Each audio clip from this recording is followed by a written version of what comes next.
Well, well, well. If it isn't, if it isn't another fantastic Wednesday, and what do we typically do on Wednesdays? Uh, Typically, we do this. Finally, RZeroB and PTA have come back to Giants talk, Surprise, motherfucker. which means that finally RZeroB and PTA have come back to BGN, which means that finally the New York Football Giants have come back to the divisional round of the NFL playoffs. And we are coming for redemption. Redemption. Hey, Now, hold listen, on a second. Wait. But before you get into that, there was a very special someone that I'd like to give a little shouty to, if I could, as part of your intro, because lots of times, right, you do most of the talking. Every now and then, I'll cut in, I'll come in and I'll do, like, something wrestling related, right? I'll cut a promo or something like that. But I just want to give a very special shout out to someone. Okay, I'd like to say fuck you to Boof. Okay, I like to say fuck Boof. Now, here's the deal. There's going to be a whole lot of you that's going to be real confused, right? A whole lot of y'all going to be real confused and say, who the fuck is Boof? Well, that's a good question. Because who the fuck is Boof? Let me tell you who Boof is. Boof is the type of guy that comes into your house, okay? He clogs up your whole fucking toilet. He eats a lot of your fucking chips and drinks all your beer, and then he leaves. He doesn't even offer to fucking like pay for any of the shit that he ate, or to offer to help get your fucking toilet unclogged. He just leaves because he's a piece of shit, okay? And y'all can't see Boof right now, but I can, because I can see all the locations all over the fucking place on the interwebs, right? Because I'm the producer of this goddamn show, and I'm looking at Boof. Boof is on my Twitch page. To all the people on Twitch, I'm very sorry that I haven't streamed anything in a while, but life changed, okay? And we'll be back. We'll be back, okay? Stop tripping. We'll be back. I'll be back doing all that shit here soon. But yeah, fuck Boof. Fuck you, Boof. I slap you in your face virtually, Boof. Eat a dick.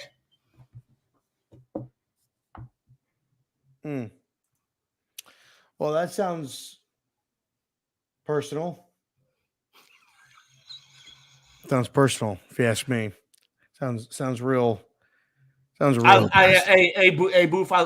Boof. I love you too, man. I appreciate you. I'll reach out to you, brother. Now, listen, man. Taking it easy on my voice a little bit, because one, I had gotten some bad strep throat like 3 weeks ago, and it like did something. So now, like, to my throat. So now every time, don't blame life. That's fucking hilarious. Max, the link is up there. Yeah, Max. I don't know. Get your ass in here. Because Max already was like, "You ready to lose this weekend?" Gave me my stream, and I was like, "Max, don't you fucking start." Yeah, Max, where the fuck Max, where the hell have you been? Get your ass over here. Taking it easy on the throat a little bit, so I'll be a little bit tempered. Not Saturday though, but I need to try to save my voice for Saturday. Ladies and gentlemen, I want to express something. Your New York Giants are going to Philadelphia for the divisional round of the NFL playoffs. We haven't been there since 2011. It's been over a decade. And I'll tell you this. I give us a very, very, very good chance to win this football game. Okay. We are going to be in this game. We have a chance in this game. We're going to watch. We've got something special, planned for y'all this evening. That's why we're going live about an hour early. Okay. So we've got some special things planned for y'all, but it's also barbershop week. It's Fuck Philly week. Okay. It's barbershop week. Link is up in the chat. Make sure you guys are clicking on it, coming in, hanging out with us.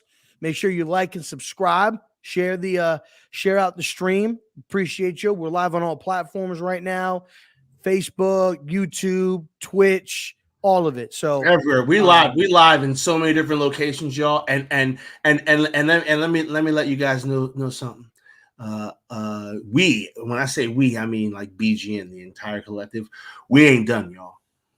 That's all I'm gonna say. We ain't done, y'all. We got lots more. So when you do come on, just please be respectful. Please be, respect our space, because we're renting the space, right? So this isn't our house. This is in our house. We were given a space to do this for y'all. So just be respectful when you do come on.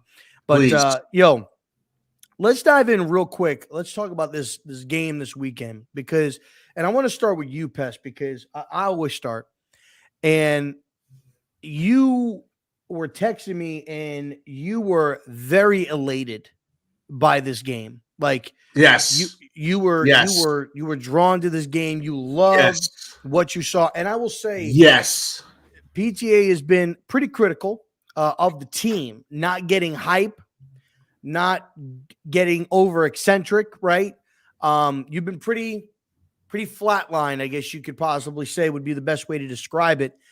And I would say it probably started a little bit with the first Vikings game, creeped up a little bit after the Indianapolis game, just a tad. The Philly game, it kind of flatlined a little bit there. But then after last week, something took off. So how'd you feel about the game? And express to me and everybody how you feeling about this group now in this football team. Yeah, look at him smiling. Look at him smiling. Look at it. Yeah, let me say this, okay? First and foremost, y'all know that my opinion doesn't mean shit, okay? Yes, Artem, you have to be respectful, especially you. Yeah, bald potty mouth. My opinion doesn't mean shit, right? and so like, I hope y'all wasn't waiting for me to give y'all like my thoughts and stuff, because my opinion is really not that important. But I gotta say, man, I am so happy. I am so happy at what I have been seeing with this team. I'm so happy with the decisions that this coaching staff has made throughout this season, getting to this point. Okay. I'm so proud of the New York Football Giants. Like I can't even tell y'all how proud I am of this team. This film has been phenomenal, y'all. Like I sit here, lots of times I sit here, and we gonna sit here today. And I sit here and watch film. We gonna look at some stuff today. And the things that I see are fantastic. Now, me being me, I'm always finding something wrong, because there's always something to be improved upon, because there is no such thing as perfect. Okay, there's no such thing. You can strive for perfection all day long. You will never attain it. But you should strive for perfection. So I'm always looking at how to get better. And there are some things that I see in regards to how to get better, but they are very, very minute and minuscule things. It's been so long since I've been able to watch Giants football and have to nitpick it. Like I gotta nitpick it. It's been so long. When's the last time you watched a football game and wasn't like upset about someone? You know what I'm saying? Like, as a Giants fan, we've been yelling at players for years now, and I sit here and I watch this, and I have to find mistakes. I have to find the mistakes, because they're few and far between. This team is disciplined. Like very this night and team day last year. This team is so fucking disciplined, man. And you see it on the film. You see it on the field. You see it when you're watching it. However you're watching it, live, on the field, you know what I'm saying? Watching film, however you're doing it, you're seeing the discipline. I can't wait to show y'all, okay? I can't wait to show y'all some of the things that I've seen. Because my goodness, I want to show y'all some very specific stuff too. There's a couple of things that I might actually pull up here. Because as I'm looking at this all 52, I'm looking at this all 22, that's not chopped up at all. And I'm cool with watching film like that, but it doesn't really work so well here. But there are some very specific plays that I want us to take a look at and talk about. All right. So Taj, what's going on, man? Oh, Miz. Oh, that's Miz. My bad. I just quickly, I thought, said, Taj, what's up, Miz? How you doing? So yeah, like the stuff that I'm seeing, man, the stuff that I'm seeing is so good, y'all. No, listen, the game Sunday was amazing to watch, right? Because the way that the season started, it started off kind of slow offensively. It didn't start off the way that maybe we thought it would, hence because of who came into the building. But every week they were chugging away. They would throw in a little bit more wrinkles, and they would do this and do that. And I'd say over the last few weeks, dating back to the Sunday night game against Washington, I think that's where it started, because that was the season. Like, that was the season right there. They needed to win that game. Now, that didn't put them in, but that gave them a 90% chance to make the postseason, and they needed to win that game, and they pulled out all the stops, and they did it, right? So, first and foremost, Daniel Jones. Authentic in the building. What's going on, Authentic? What's going on, baby? Hey, what's going on? What's up with it? Everybody, man, anybody that's in the chat, link is up in there. If you want to jump in, click the link. Love to have you join in. But look, and wait, and listen, this is my brother right here, y'all. Okay, if y'all are not watching Authentic in the Beard, then I don't know what the fuck you're doing. Okay, it's the most well-produced shit you're gonna find. The background music is fucking spectacular. Okay, the beards are nice. Okay, so y'all better be showing this man some fucking love. All right. Yeah, Authentic does a really good job, y'all. Authentic and watching his previous show that he did. This was the overreaction one. He went out and was partying on Sunday with the game. Came home and did the graphics for his overreaction show on Monday, and he was probably tipsy when he did it. Probably, and that's dedication right there. And I mean, he was like, "Hey, if you see any mistakes, just overlook it." They weren't no mistakes. Shit was looking flawless. Okay, it was looking real crisp, if you know what I'm saying. Real crispy. So good dude right there. Make sure you're checking out Authentic in the Build for real.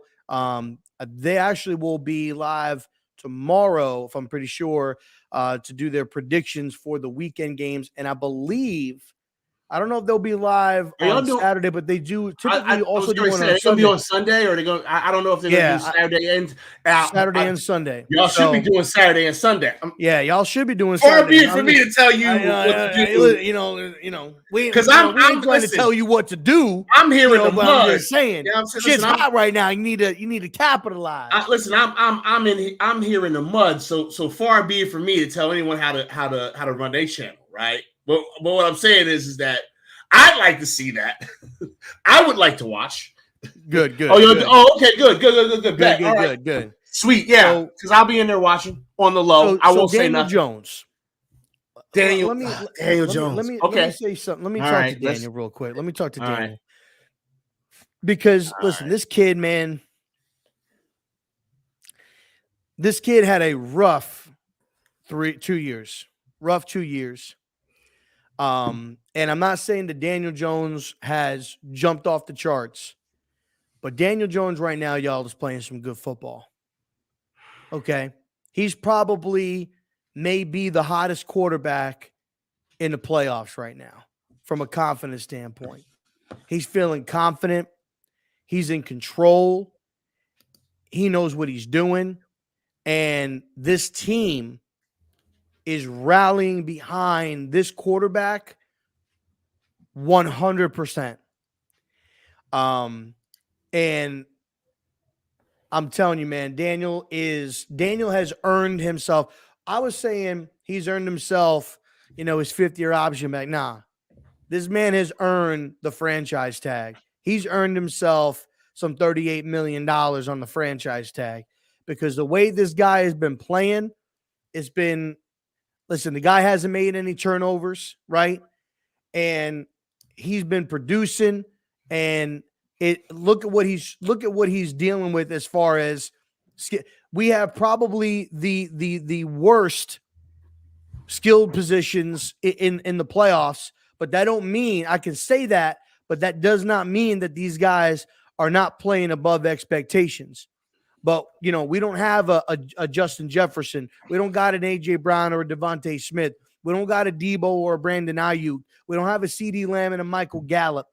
We don't got any of this. Okay, we don't got a Zay Jones, a Christian Kirk. We don't got none of that. And he's doing, and him and this coaching staff are doing some amazing things. Okay, and we're gonna jump to the film, right? And this is what I like. These last few weeks here, you can see they've actually been coming out and starting out in some of these formations. Okay, empty formation. They got Barkley lined up inside, right to the left of Andrew Thomas. Okay, you got Richie James down there at the bottom. We also need to set the scene, y'all, because this is the beginning. This is the actual first play of the very first Giants drive. So keep in mind that this right here is 1st and 20 because there was a holding penalty on the actual first play. And mind you, they got a 15 or 20-yard run that was called back. Yes, it was by Saquon Barkley. Now, I want to set the scene for you. Normally, we would get that, and that would derail a drive. Okay? That would derail a drive. Okay? So this is 1st and 20. All right? You got Richie James down there at the bottom. Okay? You got Saquon Barkley to the left of Andrew Thomas. You got Isaiah Hodgins at the top left.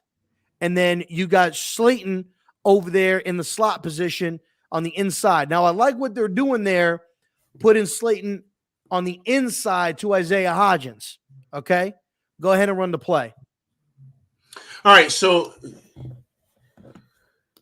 one of the things that you'll see, and I kind of want to point out, first and foremost, is the play design, okay? The pre-snap play design. I am in love with the pre-snap play design. I love the fact that we are motioning. I love the fact that we're utilizing misdirection. And that's been ramping up the last few weeks as well, the motion.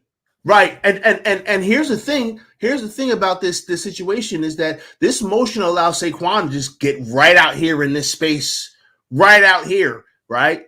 And you automatically have an outlet. You automatically have an outlet for Daniel Jones. Because with the genius shit that they're doing 1 to 2 reads and then run for your life. That's what they're telling Daniel Jones. Okay. You got 1, maybe 2 reads and then run for your life. Because that's what this does. That's what this kid does well, right? Mm-hmm. Jason Garrett's dumbass was telling this idiot to stand in the pocket. Don't you leave that pocket. You make that throw. Now rewind this a little bit. Rewind this a little bit before the motion. Just a little bit here.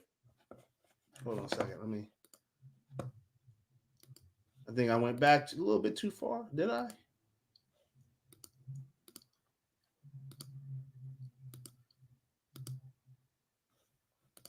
So this was the run that got called back by the penalty. That got called back. Yes. Okay. Here we are. Okay. So right here now we're back here. So right there, that middle part, that's the middle linebacker that's right there. Now go ahead and hit the play button. Now, what I like what they did here is they go ahead and they motion out Saquon, right? Go ahead and continue it. Oh, wait, I got something I definitely want to show you. Now, what they did that was smart, and go back a little bit, rewind a little bit. I can only go 10 seconds because but can you use the thing on the bottom? Use the thing on the bottom to go back. I use the thing on the bottom. All right. What I like what they did here, pause it right there, is they overloaded the other side. So they did basically what they did was they had Bellinger kind of doing a wheel and out. Hodgins taking over. The Bergang was good, baby. Hodgins kind of working the sideline. So now if he wants, Daniel's got Hodgins. But what happened was motioning out Saquon, remove the middle linebacker from the middle of the field. You're going to have Slayton that's going to be going ahead and running that deep route over there, taking out the corner, which leaves Richie James one-on-one with a wide open middle of the field. Go ahead and run it. I mean, this is pitch and catch. Play. This is pitch and catch. This was huge, a huge pickup. Because essentially, like, what, 12 yards, 13 yards? I was going to say it was 13. It was about 13 yards. So we went from 1st and 20 to 2nd and 7. Okay, 2nd and 7. So now you're in man. That was listen. First and foremost, that was a dot. I mean, I know it's pitch and catch, it's an easy throw, but that was a dot. It was bam, like right there, right where it needed to be, so that he can catch it in stride and keep fucking going. It was perfect. That was perfect. Now, I'm going to also do this really quickly because I always like to kind of take a look at the line on plays like these. So it's going to drag a bit. I know. I'm sorry.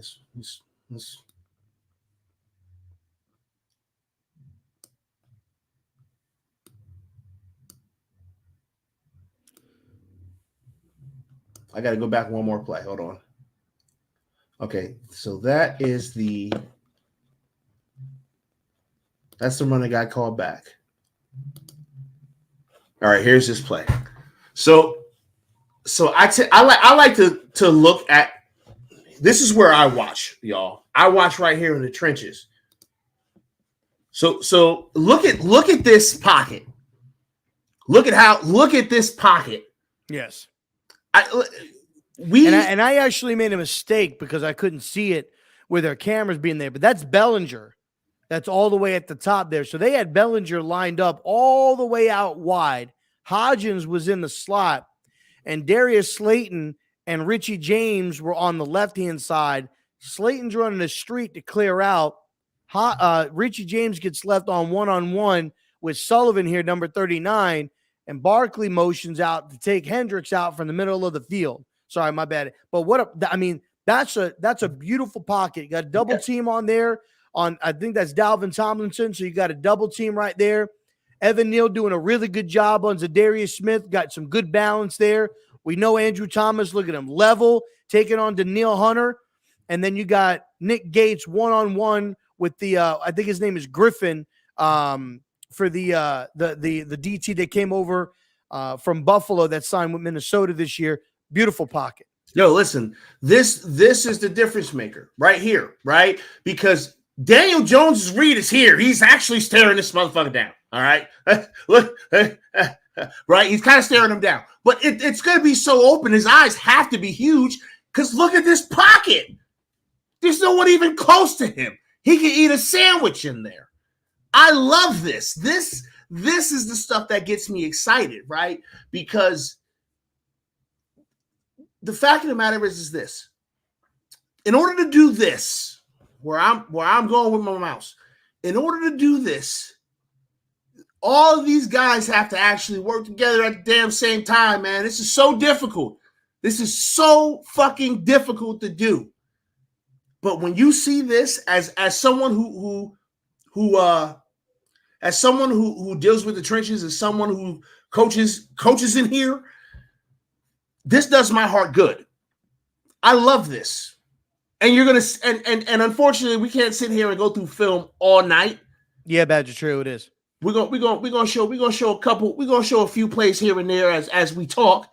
But like, my goodness, y'all, this is how we started the fucking day. This right here. So, well, believe it or not, we big started asshole. Play.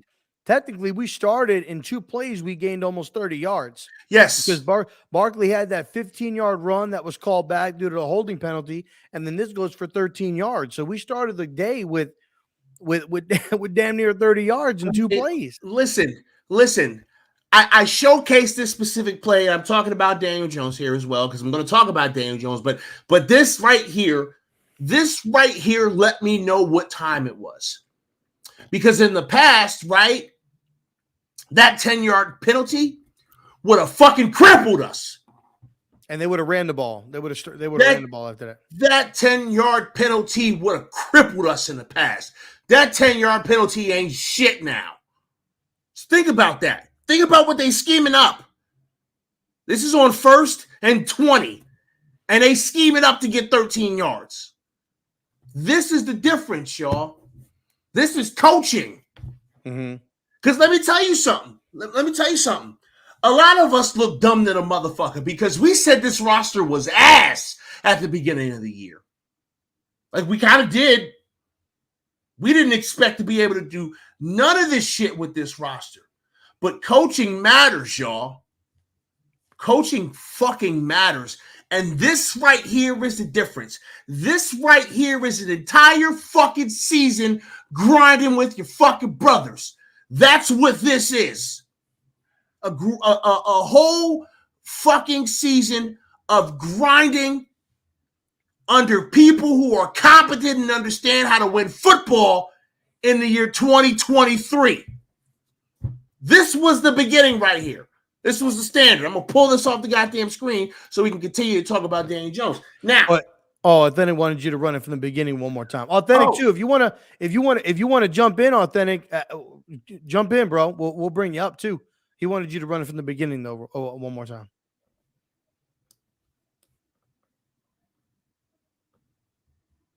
Let me just get back. All right, here we go. Let's watch the whole thing kind of in slow motion. Let me get this out the way.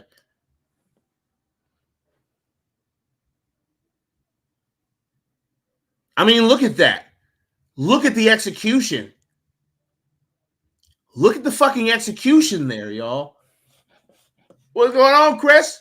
I mean, so listen, that was how we started all this. Get Mayhem in here. Let me pull this out of here. What's going on with you? You sexy bearded. What's up, fellas? What's up, fellas? So it looks like the Vikings did blow something. Authentic. 100%. So listen, that's how we started, and I knew from that moment on, oh, this is about to be a fucking game, okay? And let me tell you, all right. I've been eating a whole lot of humble pie for the last few days, and I'm cool with eating that humble pie, right? Because I've said a lot of negative things about Daniel Jones. I have said that he's not the guy. I have said all those things. I've said all those things, and I own the fact that I have said all those things. But I never, ever said that Daniel Jones didn't have talent. My problem with Daniel Jones has always been the consistency thing. But I'm going to be honest, right now, he playing consistent and shit. And that's all I ask from him. So I'm going to shut the fuck up. Because that's really all I need is this kid to be consistent. And he can't be consistent. It was he is being consistent, man. And so I give flowers to Daniel Jones. I'd also like to say one more thing before we get Sir Mayhem's thoughts on the game. I told y'all earlier in the year that I had the Minnesota Vikings game circled. I told y'all in the beginning of the year. And then I told you when myself, my brother Rob, and our sister Steph was here. And I said, that the fucking Vikings game is going to be the game that gets our fucking juices going. And lo and behold, we end up running right back into the fucking Vikings, the team I said that was going to get our juices going, and we kick their ass. Listen to me when I talk to you sons of bitches. I know I'm a nobody, I understand, but god damn it, I get too much stuff right to have to get throat chopped so much. God damn it. I said that this was the fucking game because I knew that this was the fucking game. I'm so proud of these sons of bitches, man. And now we got to go kill some fucking Eagles. God damn it. Sorry, Mayhem, man. How you feeling about the game, man? What were your thoughts? Pez, did you end up going to all the home games at all? I didn't go to all of them, but I went to most of them. I gave one away. Oh, I gave one away. I gave one away to our guest here. To some lovely lady. Oh, by the way, I need to talk to her dad. By the way, I need to talk to her dad. I need to talk to her dad, like Rickety Tick Ticky. Yeah, that guy was a hoot and a half to have on the show. Oh, the dad was fantastic. Yeah, I told her that we're gonna have her back on the show.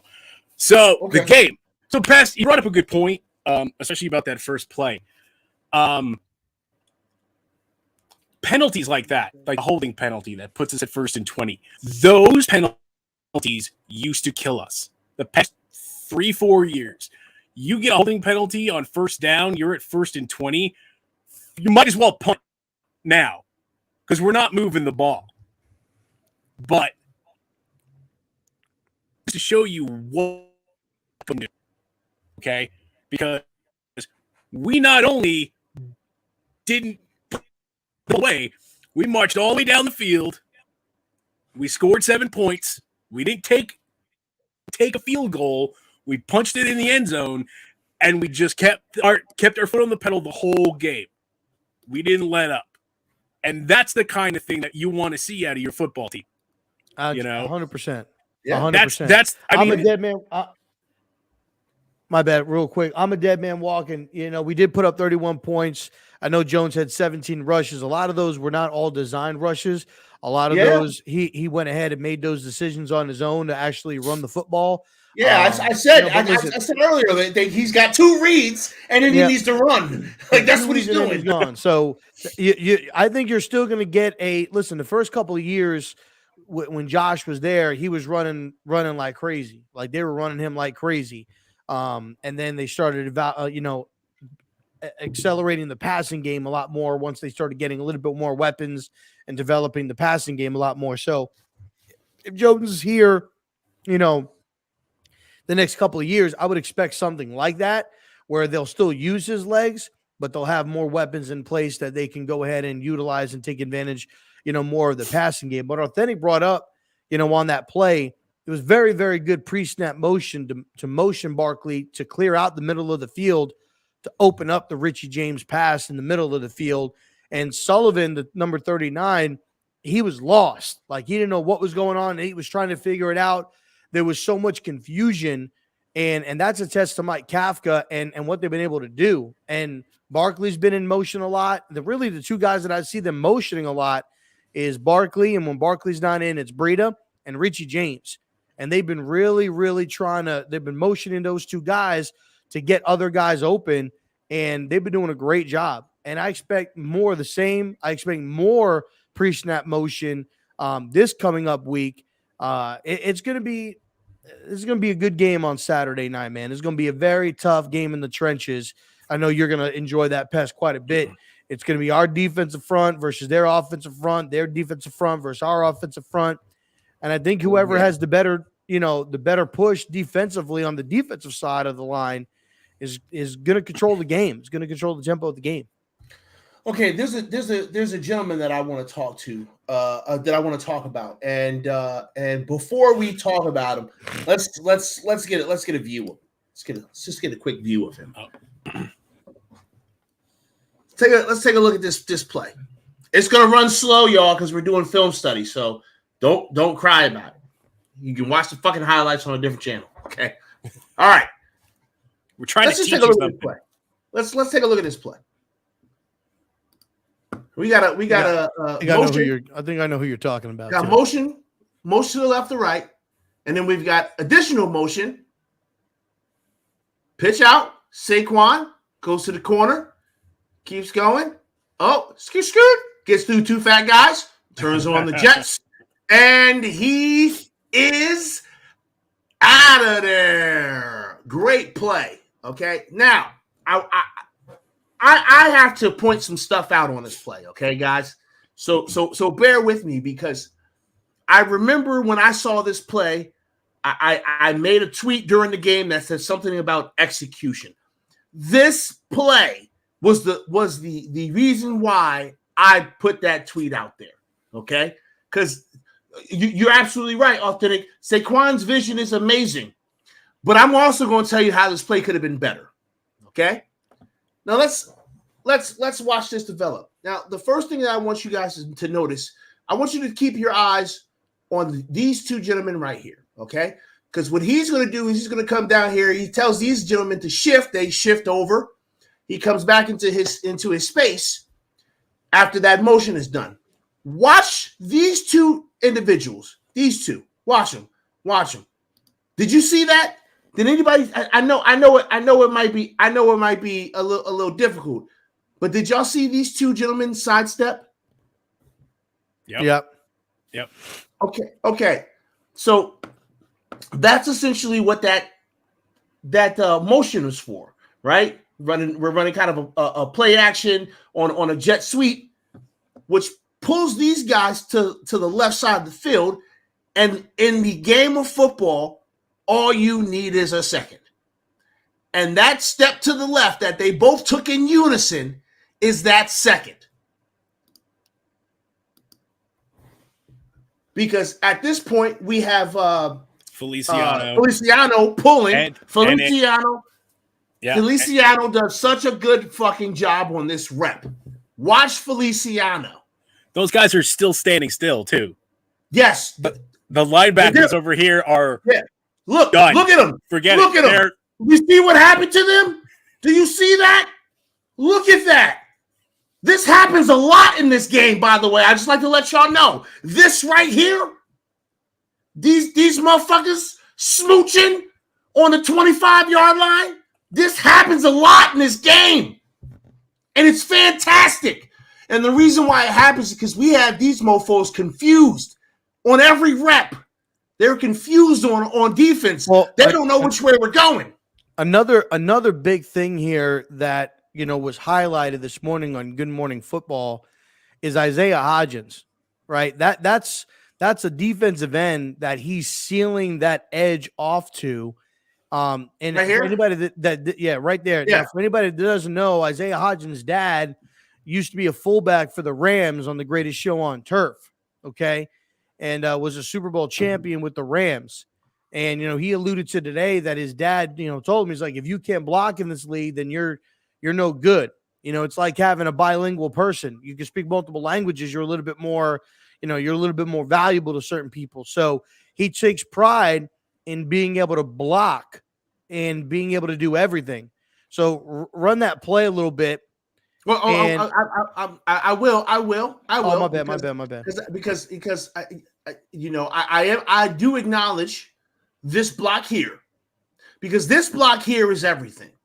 Okay, essentially what we've done is we've created a huge mismatch, because look at the numbers over on this side, and I really wish that I could back up 845. Okay.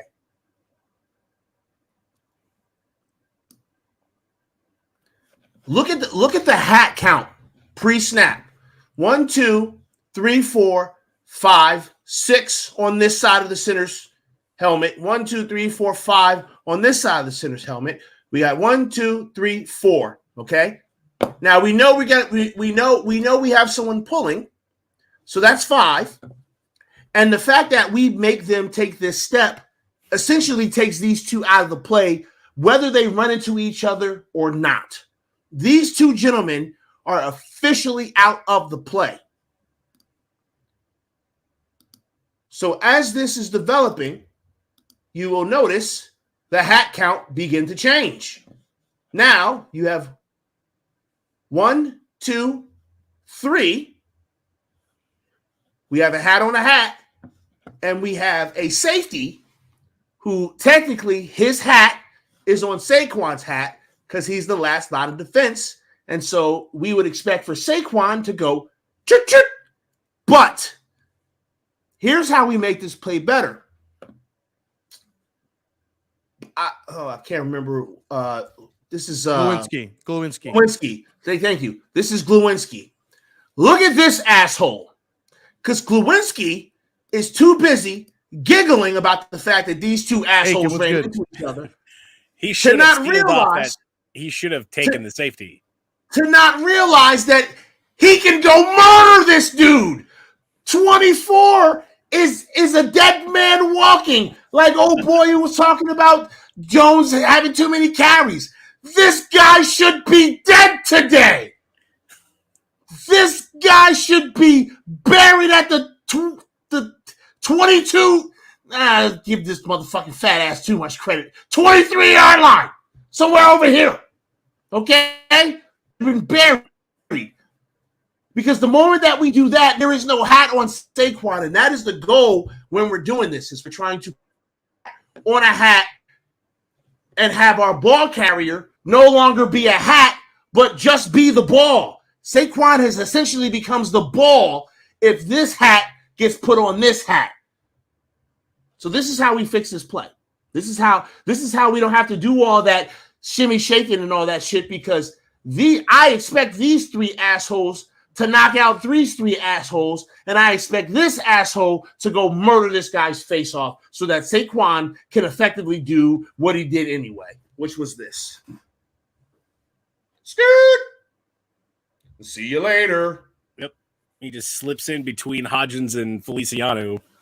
Wow. Thank God Saquon Barkley is a fucking animal, because I don't know many running backs who would have been able to legitimately score a touchdown off of that play. And I'm not saying that there aren't a lot.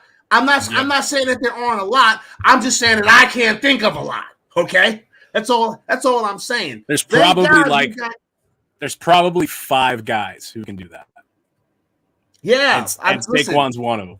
There's probably legitimately 5 of them right now in the league who can do that. Yes. This kid right here, he's not going to get it. And he probably shouldn't get it over. And even have to have the speed after you make the cut and hit the hole to be able to outrun. Because, listen, 20 could have caught him. You know what I'm saying? Like, you have a guy that's a little bit slower, maybe, like a Najee Harris or something like that, or maybe a Nick Chubb gets caught, maybe. But great vision, great acceleration once he found the hole, to be able to score the touchdown. So good play, good vision, and good run by Saquon Barkley. Yo, listen, Saquon Barkley, in my opinion, and I know Nick Gates is actually the comeback player of the year. Saquon Barkley is the comeback player of the year, in my opinion. Like, we're talking about the Saquon that we saw in Penn State. We have this Saquon after a traumatic knee injury, okay, a traumatic ankle injury, right? Just all kinds of banged up. But this dude looks like day one. Yep, he looks like it's the beginning of the season. He actually looks better than he did his rookie year. It's absolutely. It's because he's got that patience now. He's got the patience. I think one thing the All-22 didn't show is the once Andrew Thomas put his guy on the ground and turned and saw that Saquon was going to house it, he was just like, yeah. Listen, unfortunately, I wish I had the cliff notes of this video so that I could actually go and go specifically to the things that I want to show y'all as we continue this barbershop and we continue to discuss this team and start to kind of talk about what's going on this weekend, because that's kind of more important than what happened last weekend. But I digress. I'm gonna keep clicking through here and finding some stuff. But I'm curious. I'm curious about something. Who is your MVP for this game? Not named Daniel Jones. You talking about for Minnesota? Barkley. Yeah, for the game against Minnesota. Who's the who y'all giving your game ball to? That's not the obvious players. Who's like an unsung hero for y'all in this just in this one game? I have two. Isaiah Hodgins, who's not. I don't know if you would call him obvious or not, because that catch on the sideline, that was amazing. That was different. And then he caught a touchdown, which is what he does. He catches touchdowns. And then on the defensive side, I would say Cordell Flott, man. Cordell Flott came up big at the end of the game. Played 3 snaps, dude. Played 3 snaps, and then had one of the biggest stops of the game. Motherfucker, man. What are you gonna do? Okay. What are you gonna do? Yeah. Get mad about it. See, look, Authentic even said it. No, listen, that's my that's my defensive guy is Cordell Flott. That's mine too, man. Everybody picking the same one. I mean, it's obvious. I guess he's the obvious unsung hero. Listen, Cordell Flott been balling all year, y'all. He been making some mistakes, but he's a rookie. But Cordell Flott is gonna be something serious, y'all. Cordell Flott gonna be something serious. Oh my God, I can't wait. I can't let this man. He needs to. I would say bulk up a little bit because I would say for me, he needs to work on his run game. But he's gonna be a dude. That kid. Yeah, I think for me offensively, I would probably say Evan Neal would be an MVP for me. Thought he did a great job. I think he had one. I think Danielle Hunter had 1 sack in that game, but for the most part, I think Evan Neal did a great job playing the right tackle position in that game. So from an offensive standpoint, I would go ahead and I'd give it to Evan Neal. On the defensive side of the ball, I'm going to go Xavier McKinney, right? Xavier McKinney was one-on-one on a deep post route, did a good job of getting depth when JJ was on that post route, kind of boxing him out a little bit when the ball was thrown to him. He didn't get the interception, but he didn't get the flag either, but he was playing it and kind of slowing JJ down in a way that obviously was legal enough to where you weren't going to call it. And then he had the big play, the big stop at the end. I mean, look, they were getting killed by TJ. They said, we're going to stop JJ. They're going to we'll take it, with TJ doing his thing. But at the end of the game, what did Wink Martindale do? He went to his X-Man and he said, take out TJ. And TJ Hawkinson was a non-factor, I would say probably in the fourth quarter, really, as far as making some plays once they put Xavier McKinney on it. And I'm going to say this. I'm going to look for a similar type of deal on Saturday against Dallas Goedert. Okay. Yeah. They had Julian Love kind of playing over top. Yeah. They're going to have Adoree on AJ. You're probably going to have Fabian Moreau one-on-one on Devontae Smith. And I'd say, depending on who's got the hotter hand between Darnay and Flott, let them go ahead and cover Quez Watkins, and let X control Dallas. Like, I would just tell X, listen, Dallas Goedert is your man. Wherever he goes, you go. That's your guy, and just lock him up. And listen, X was doing that in the beginning of the year. Like, they told X when we went up against the Panthers, CMC's your guy. Wherever he goes, you go. And they locked him up. I think he had like 17 yards rushing. He didn't have many yards receiving. He locked him up. So it's good to see X back out there. And X is the X factor, man. He's the X factor on that defense, because when we've seen a player, and again, I'm not comparing him to this player, but he gives you that freedom a little bit to where you can do that. And Wink coached him. He's the Ed Reed of this defense.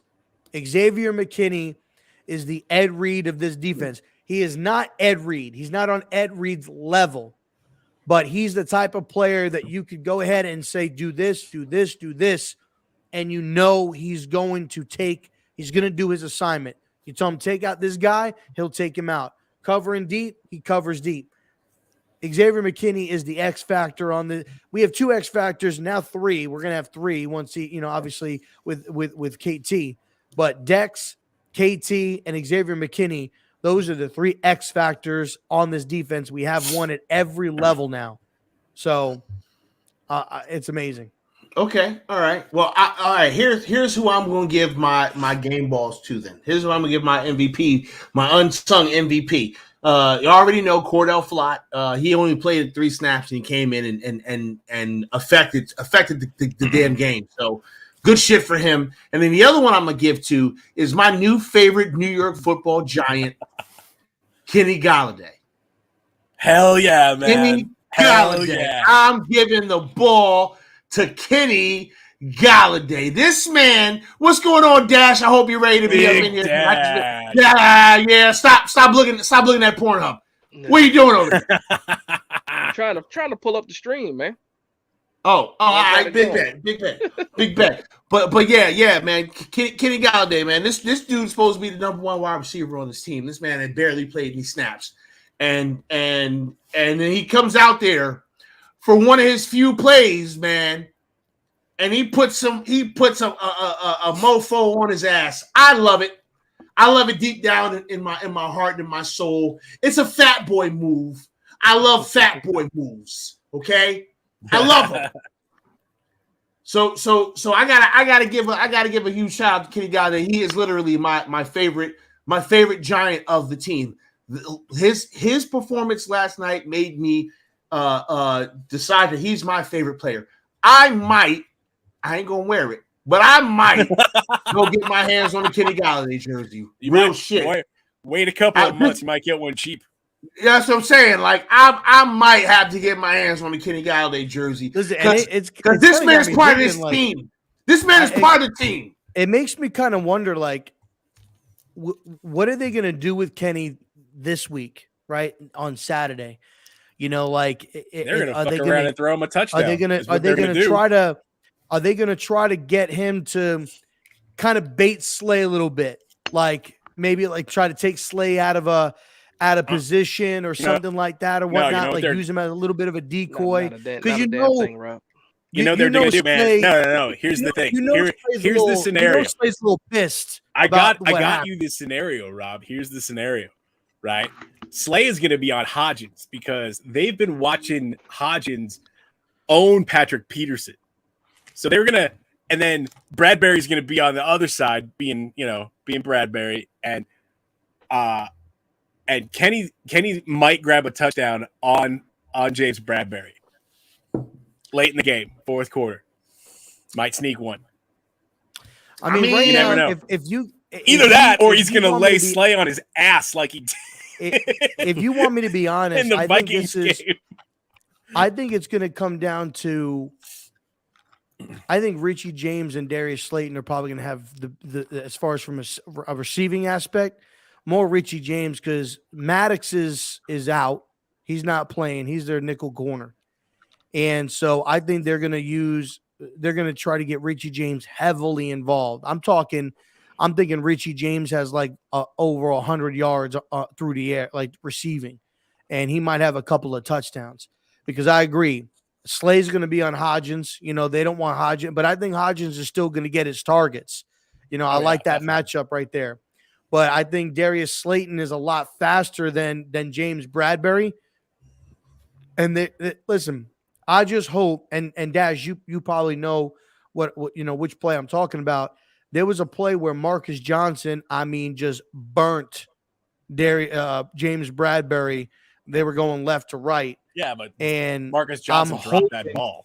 They didn't. Well, they didn't throw it to him or anything like that. But I'm hoping that that's a play that DJ went back to and saw that play that Davis Webb, like maybe he missed that, but says I need to look at that because if that's there, I'm throwing it because there's no chance that James Bradbury is catching him. there's no chance. I mean, James is just he's not as fast as Slayton. So you just launch it and let Slayton run underneath it. So it's going to be interesting. I'd like Bellinger to have a big game, but I think Gardner Johnson is going to be all over that man a little bit. I think Chauncey Gardner Johnson is going to be all over him. Hey, you know what? Y'all keep going. I'm gonna go bust in on our boss's stream without permission. I'll be right back. Let's just stir that pot a little bit. Right. Stir the pot. So give a big shout out, y'all. For obviously Sergeant Mayhem, Big Dash, jumping in with us. If you guys don't know him, now you know him. All right, Big Dash doing some big things on the YouTube. The beard. With the Sarge and everybody they're doing a great job. Beard Blue, they're doing a great job over there as well. Having some really nice guests jumping on their podcast. Surprises coming up. Yeah. You got surprises coming. Ooh, I like surprises. Christmas time. It's Christmas time. I didn't get a chance to say it the right way. And Sarge, every time you see me, when I see you and I'm in the chat and I type in Sergeant, with the exclamation points, this is how I want you to hear it in your head. Sarge! That's what it is. Every time you see me with the exclamation point, that's how I'm saying it to you, man. I got you. Every time I see you, man, I love to see you. Yeah. So Dash, how are you feeling about this game coming up, Dash? We got Mayhem's opinion, man. How you feeling about it? Man? I'm more relaxed about this week than I am about the Minnesota week, man. I had a lot of anxiety last week. This week, I really do believe it's house money. Everybody, well, not every outside of the Giants fan base, a lot of people are picking us to lose. We're supposed to lose, quote unquote. So I'm just relaxed, man. I can't wait. I don't know why there's no Eagles fans in the chat. I can't wait to lay the pause on these guys, man, for sure. Yes, dead man. I've referenced you twice tonight. That's all I'm going to give you. Yeah, I was authentic. He was definitely running routes for him. Nah, man, I was more nervous last week than I am this week. And I think I was nervous last week, and I think I said it in the spaces, like the only person that's on this team from our previous playoff run is Landon Collins. Everybody else is all new. Well, so for me, it's just like I didn't know what to expect out of Barkley, Jones, the line, the defense. Didn't know what to expect, and that's why I was more nervous. I was nervous about that. Well, see, and I like the way Dable had everybody prepped. And he came out this week or last week and said, you know what? Experience doesn't mean anything. All the coaches have tons of experience. All the coaches on the staff have either won Super Bowls or, national championships in college. The coaches have to build a game plan so that the players can execute. And it doesn't matter. Once you get out there and that coin flip is over and, you take that first snap and you get that first hit, it's just another football game. It just means that if you lose this one, you're not playing next week. Yep. It's just another football game. You still got to win. You still got to put points on the board. So, it's not like dudes get faster in the playoffs. The game's like we put more emphasis on it. It's another week for them. It's just another game. They're in the same process that they've been in all season. They're gonna do this on Monday. They're gonna do this on Tuesday. They're gonna do this on Wednesday, Thursday. They're gonna travel Saturday, Sunday. They play. Pest, do you need an assistance, man? Right. I got to catch balls off camera. Otis the GOAT does what he wants. I think intensity, though, Sergeant Mayhem, the intensity might be a little bit different, though. Well, that's the thing. Who builds that intensity? We do. Yeah. The fans do. The fans build that intensity. For these guys, it's just another week at work. Because they have to maintain that level, right? They don't want to they don't want to give in to that jitter. We do that. I didn't sit down the whole second half of the game. I paced around my apartment. God, for my poor goddamn rug. You know, I paced my apartment for 90 minutes. Man, we were and we were not down at all. Nope. I'm just watching the game standing up because I couldn't sit down. Yeah. We do that to us. We do that. Those guys are out there, you know, DJ slinging it all over the place. You know, we're scoring touchdowns. We're doing what we have to do. The defense is getting stops. And I am a nervous wreck. Daniel Jones's pulse is like not over 85. He's chilling. He's like, whatever. You know, that's what these guys do professionally. Yeah, we can be like, all we want, but it's those guys. It's like it's just another day at the office. You know? Yeah. So okay, all right. Let's. What time is it? Okay, cool. Yeah, great. All right. We are 10 minutes into the real show. Okay. Let's talk about our opponent. Let's talk about our upcoming opponent. Okay, we've been talking a lot about the game last week. That shit's over. Okay, we got a whole ass hour at this point to talk about our opponent because we spent about an hour talking about the last game. Cool, everybody good with that? Yeah, let's go. I want to do more film. So I do want to do more film study. I think that I'm going to maybe start doing a show on Twitch where I do film study over there. I don't know yet. We'll see. I do want to do more film study, and now that I have my new area almost ready for me to move down there, then we can start doing that. So that's also the reason why you're gonna have a big wait till y'all are you gonna have a big setup like off Scott? Wait till y'all see my motherfucking basement. Let's go. I can't wait. Wait till y'all see my motherfucking. Listen, I honestly thought you were gonna be in the basement tonight. I'm afraid. Listen, this is it's not. I saw Barbarian, dude. I don't want it anywhere near your basement. But the content that I'm going to create once I get down there, I'm very excited about. That's the biggest reason why I haven't been like super killing myself pushing content right now, because I've been focused on getting my basement ready and all the things I need to do, you know, to add value to my house, because it's actually added a lot of value to my house. Don't worry, Dash and Sarge have been killing the content for us. So they've been doing all the hard work. Everything is an investment. Last week, I had like massive technical difficulties because my internet's all fucked up. I had to get a like one of those extenders, and it's actually over here. But like, I switched to my phone because my computer was not working, and I can't set up the green screen on the front-facing camera of my phone. So it was just, you just saw the green. There's no background on it. It was just and we're interviewing Tyler Dunn from Go Long.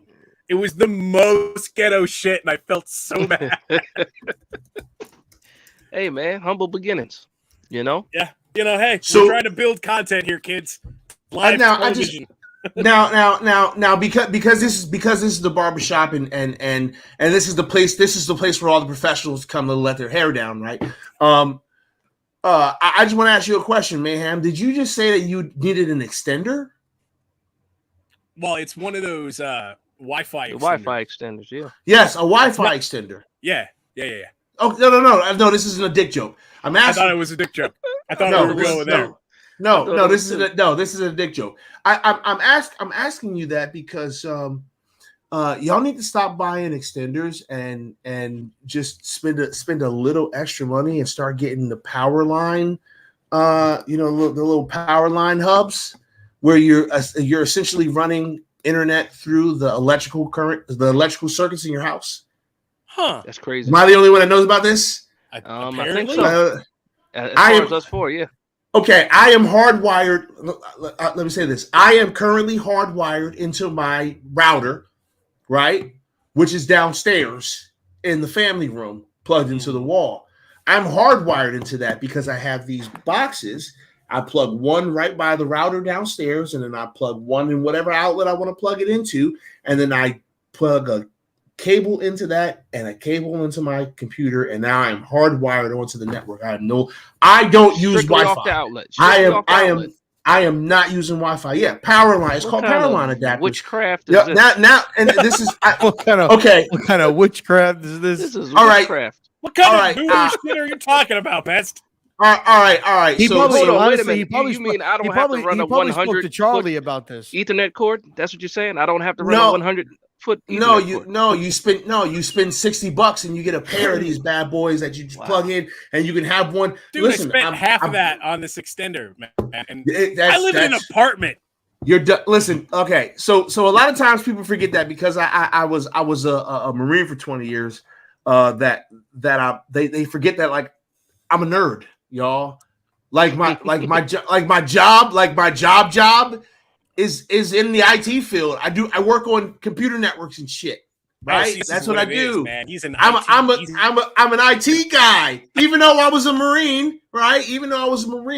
I've been working on computers since I was like 16 years old. All right. I saw the writing on the wall back in like 1995, 1996. That computers was everything. This has been out. Oh, okay. You're talking about computers. No. I'm saying I work in IT too. I work in IT too. And I have never heard of a brick that you can plug into a wall. That's what it is. Have you not done infrastructure? Have you not done infrastructure? I don't do networking. I'm not in networking. It's just this is some voodoo stuff that he got on the phone with Charlie to figure out how to do it. And Charlie, because Charlie be on that voodoo stuff. I'm pretty sure if I talk to my networking colleagues, they probably know everything about it. They'll probably tell you management. So I actually am in cybersecurity now. I'm actually the network police. Okay. And so that's actually what I am, y'all. I'm just a dog catcher, dude. I am internet network police. That's what I am. Okay. Sorry, y'all. PTA Sports is a cop. I'm not really a police officer. Fuck y'all. Okay, it's a figure of speech. I actually kind of am. Listen, y'all. It was nice having Sergeant Mayhem here, right? Y'all, man.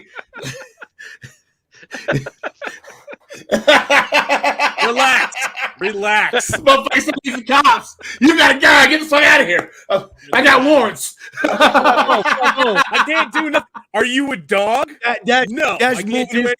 He's moving his computer. He's like, "Nah, Sarge, you ain't gonna see what's on my computer." No. Laptop real quick. I already know what's on it. Move the laptop. Hey, yo, listen, got him. That's a hood trick. Yeah. Got him. I'm the police. Me too. Get that motherfucker. Pest out here screaming, "I'm the internet police," and I'm like, "I'm a real cop," and he's like, "I'm a real cop. Get the fuck out of here."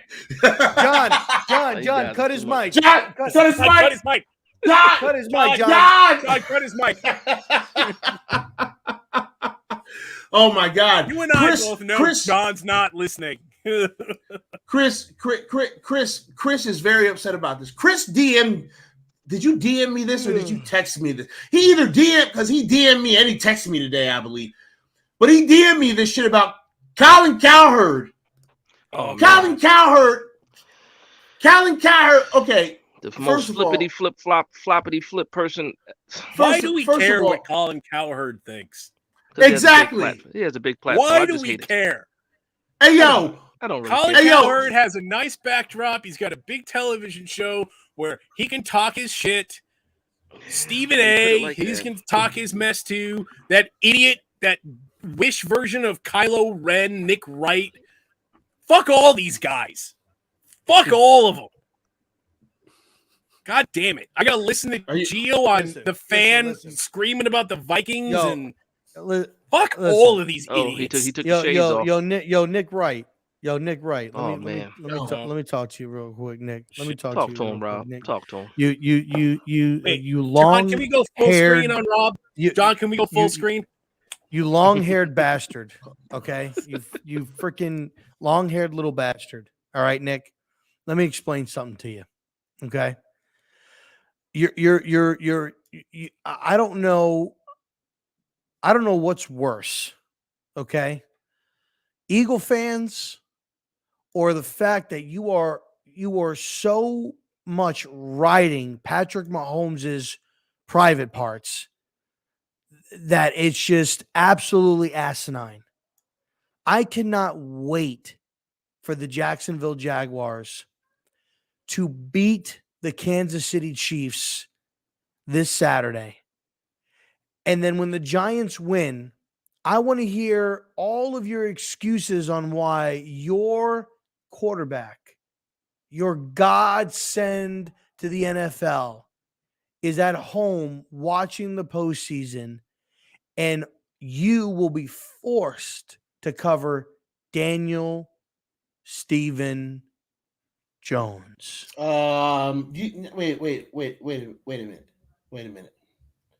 a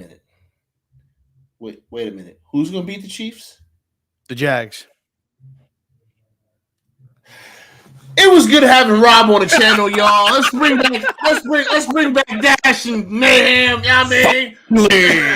RZeroB is out over the building.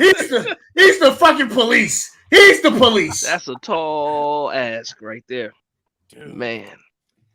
It's gonna happen. Sunshine's gonna take out Mahomes. That's what you're saying. All right, so I heard a stat. I'm not saying you're wrong. Do you realize No, that he's fucking wrong? What? This is the part where he goes, do you realize that Trevor Lawrence has not lost a Saturday? And listen, hey, and you know what? Authentic will appreciate this. Authentic will appreciate this because I did a little bit of research. Do you understand that the Chiefs have allowed 33 passing touchdowns this season? Hilarious. They've allowed 33 passing touchdowns this season. Oh. Their pass defense is terrible. The third, bitch. The third. Okay? Their pass defense is horrible. Trey. What do you think that Trevor Lawrence is going to do to that Chiefs pass defense? Man. He's going to carve them up. He's going to throw 4 more interceptions in the first quarter. This motherfucker going to throw like 6. He goes to okay. How about this one, Sarge? I don't want to get on this one. Listen, Trevor he won Lawrence, that game though. Trevor Lawrence will throw for more touchdowns than Patrick Mahomes does on Saturday. I'm not saying you're wrong. Prediction. I'm not saying you're wrong. I would love and if the get Jags roll this. into Arrowhead and knock them out. Yes, 100 times I would be so happy. It's gonna happen. I can't stand the fucking Kansas City Chiefs. Hey, but hey, John. It's we're talking about I don't know, man. I don't know. I'm not saying you're wrong. I'm just saying, like, I can't go into that game with the level of Authentic. Do you want to jump in here and like help a brother out a little bit? Authentic. No. He's not backing that up. Authentic. Come on, man. Authentic is not backing that up. You just said Trevor Lawrence throwing more touchdowns than Patrick Mahomes. 100%. Wait. That dude streams 4 days a week for like 5 hours per stream. That guy's putting in work. It's his day off. Leave him alone. Listen, he's not backing that up. I don't care what anybody. I'm telling he's you not right even now, in the chat right now. He's like, I ain't saying shit right now. The Jacksonville Jaguars are going to beat the Kansas City Chiefs and you know what? Arrowhead. Rob, here I am. You right need to here be on saying, FanDuel right now happens, putting that bet in. It's going to be the final score of that happy. game. The final score of that game is going to be 35. What the fuck did you say last week? I'm going to go pull up the fucking. What the fuck did you say last week, Rob? What was your fucking stupid ass? He was right about the Jags. I was right about the Jags. Yeah. I said 30. Wrong about the Seahawks. Right, I said 34-27 was my. No, what was his fucking bold prediction? What was your bold prediction last week? That the Jags were going to win. Fucking look. 34-27 is what I said. No, you fucking didn't. You sorry son of a bitch. Yes, I did. Oh my God, you're gonna give Pest a heart attack. Nah, he said the Jags will win. I know that. I don't remember what the score was. No, I'm about to. No, we fixing to find out, Maury Povich. Here we go. We fixing to find out, Maury. I said the Jags were going to win 34-27. Pest threw the red flag out. He's reviewing it. He's throwing the challenge flag. We're gonna review. I gotta see. Authentic is proving it. I said Jags all week. Hey, listen, man. I'm not saying you didn't. I'm not saying you didn't. He said the Seahawks too, though. Pest found it, and you're right. Jags are going to win. Here's the thing. The Jags are going to win. I hope so, but I can't go into that game with your level of confidence. I can't. Hey, yo, I can't. Listen, let me tell you what's going to happen. Let me tell you what's going to happen. I can't wait. I can't start comments. I can't take too many more L's. You're gonna listen. You're gonna lose Hold a on, timeout on listen. this challenge, Hold on, man. listen. This is going to be a back and forth. This is going to be a back and forth between Patrick and Trevor. It's going to be a back and forth. Oh man. What's gonna happen is in the fourth quarter, Allen, Walker, Crossan, they are going to get to Patrick Mahomes and cost him the game. And the Jags will win that game 35 to 28. That's 35 to 28. 35-28 Jags. Clip it, 35-28 Jags. Somebody stamp that. We're gonna clip it, and then we'll see what happens Saturday. Can somebody clip this? So minute 17 into the stream. So I want to call Rob a big fucking dumbass right now, but unfortunately, I'm right more times. He did call the Jags last week. Son of a fuck, this month. God damn it. Yeah, he wasn't the only one. A lot of people called. I can't. I know. I picked the Jags last week. I'm just taking too many L's this week. I'm taking a lot of L's this week, man. Hey, and I did pick Seattle, and for 3 quarters, it looked like Seattle was gonna pull that off. Dude, I'm not betting against Brock Purdy until we play him. Fuck Brock Purdy. I tell you what, I was impressed by Brock Purdy last week. That kid is impressive. Granted, I mean, he's in Kyle Shanahan's system, and you can insert obviously any fucking quarterback into that system and function and win a game. Sheesh. The guy's got George Kittle, Brandon Ayuk, Deebo Samuel, CMC, and he's got a top 5 defense. What did I just say, Rob? What did I just say? You could put with me. You agreed quarterback in that system with those weapons and still win games. Pest, you could win games in that as quarterback, Rob. Pest, you doing all right over there, Pest? No, man, I'm not doing okay at all, man. I just take L. Pest is normally not wrong. This is terrible. I'm just maybe I'm losing my touch, man. Maybe. Listen it's here. Maybe my old age, man. It's good. I'm taking too many L's, y'all. Let me give you a spoiler. I'm fucking washed, Rob, y'all. Again. Already. Here we go. Let me give you a spoiler. You ready? Rob Stradamus. It's going to be Bills Jags in the conference championship game, and the Bills will win, and they're going to go to they're going to go to the Super Bowl. I originally thought Niners. Oh. It's going to be Giants Cowboys in the conference championship game in Dallas. Nah. It will be, and Dash, I know you made a video about this, but if you remember, Dash, I said this months ago. This will be a 1990 rematch between the Bills and the Giants. And Tyler Boss, the kicker, are we going to go wide right again? Is going to have an opportunity. Or is he going to pull a Scott Norwood? To tie the game, to send it to overtime in the Super Bowl. And he's going to miss the kick. And the New York Giants will be your 2023 Super Bowl champions. And Daniel Stephen Jones III will be your MVP of the Super Bowl. Gosh. Talking about the biggest FU to everybody. If Daniel Jones wins a Super Bowl MVP, you know what? I honestly, if Daniel Jones wins a Super Bowl MVP, but it makes sense because if the Giants go to the Super Bowl, his pants on the podium and put his junk on top of the Lombardi. Good Lord. And that's a little too much to everybody in the world. Everybody just out there, everything. I'm just saying. That's what. Well, see, though, you know what, Rob, is I kind of want to play. I want to play San Francisco because that giant San Francisco rivalry used to be a really big deal. Yeah. We used to play San Francisco every year in the playoffs. Yeah. It was Giants, San Francisco. I could give a shit about the Cowboys.